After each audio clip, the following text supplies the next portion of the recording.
Good morning, Mark. Good morning to you, Rachel. I am joined by Republican John Guard, former Speaker of the House here in the state of Wisconsin, and Bob Kiefer with the Democratic Party of Brown County. Let's talk about this race. We saw from the map there, obviously, several states divided there between the Republicans and the Democrats. Obviously, Obama won Wisconsin, but he didn't win as well as he did 4 years ago. What does that mean, John Guard? Well, I think it's a mixed bag. I mean, I think we both agree that there wasn't one clear message or one landslide. As a Republican, I'm disappointed, obviously, that my candidate didn't win. But at the end of the day, there's enough other things that happened in a positive way that you can get up this morning and say, all right, we have some things to build on. I mean, Congressman Ribble won handily. We're very excited about that. I think Wisconsin continues to be one of those states that will always be, could go either way. But at the end of the day, now is the day where we say, okay, campaigns are done. We've got to all become Americans again, so to speak, and work towards the common good. Bob Kiefer, 4 years ago, Obama won 59 counties. This time around, about 32 counties. Is that troubling at all? I don't think it's really troubling. I think it was really a different election. It was a time where, as Mark said, it's a mixed bag.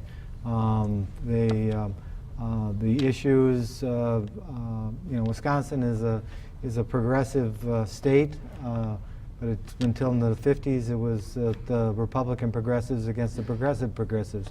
That hasn't really changed. So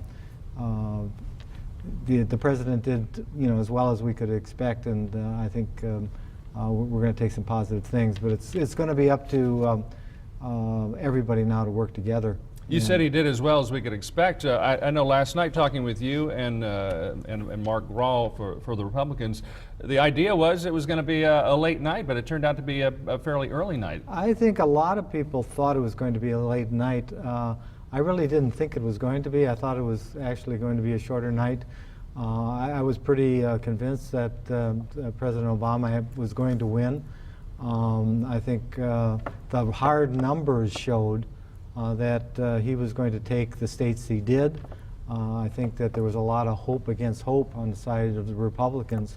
I've been on that side myself in the past, trying to go against the spread, as it were, in the polls, and kind of learned that a good poker player doesn't win a lot if you keep making bets against the odds. And that's what was going on, I think, last night. An interesting point in this election, the highest unemployment rate for an incumbent since the Great Depression. I mean, he really won against all odds there, did he not? I think if you look at Wisconsin and look at a variety of the other, what they call, targeted states, those states have, one of the disappointing things is that you see states like Wisconsin where there's just very polarized voters in parts of the state. So you look at Wisconsin, you look at Waukesha County compared to Dane County, and you can see that there is the framework for still a significant amount of really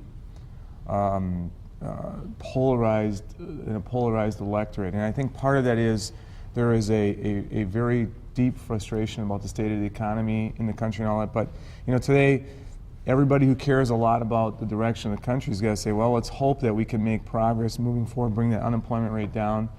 But when you look at how close this election was, because ultimately the Electoral College will still... Not that far, It's not, well, and it wasn't razor thin. This isn't 2000. But the fact of the matter is there is a deep divide in the country, and you hope that we can work together to try to bring this economy to a much stronger situation. So people can feel less financial strain in their own household. And as you said, both sides really need to come together and work together now, not only here in Wisconsin, but out in Washington, D.C. We're going to continue to follow this discussion. We'll have more coming up in the next hour, but right now we'll send it to break. More Good Day Wisconsin after this.